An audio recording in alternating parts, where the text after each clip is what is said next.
We told you at the top of the show, the president is pushing what he says are major gains for the U.S. economy since he took office.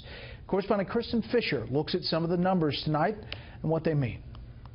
The night the billionaire businessman won the White House, he made a bold promise to the American people. We will double our growth and have the strongest economy anywhere in the world. 5 months into his presidency, and while the economy hasn't doubled, it is growing. A point President Trump emphasized on Twitter this weekend. Quote, the fake news mainstream media doesn't report the great economic news since Election Day. Dow up 16%, NASDAQ up 19.5%. Drilling and energy sector are way up, says the president, while regulations way down. Now, Fox News fact-checked every one of those data points, and all of them are true. The question is, how much of them can actually be attributed to President Trump and his policies?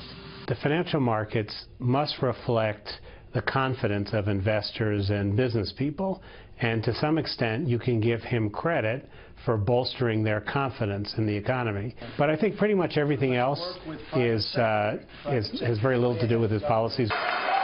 The Trump administration has been trying to capitalize on the good news about this growing economy, but their efforts keep being overshadowed by other news.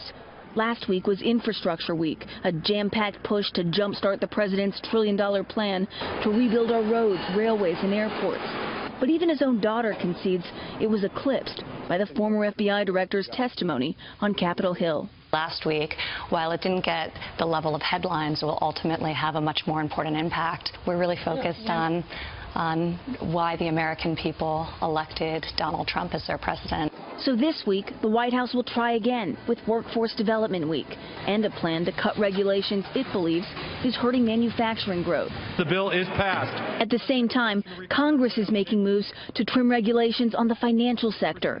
Last week, House Republicans passed a bill to roll back many of the Dodd-Frank reforms enacted after the financial crisis of 2008. But Congress is still nowhere near passing the massive tax cuts promised by the president, though even that might not shake the markets. If something happens and it turns out that the government isn't well equipped to deal with it, then I think that could shatter people's confidence. But for now, they seem to be willing to just enjoy the entertainment and not get freaked out. Now, the president's overall approval ratings may be at record lows, but his approval rating on the economy is actually much higher, just over 44%, according to the Real Clear Politics average of polls. Brett? Kristin, thank you.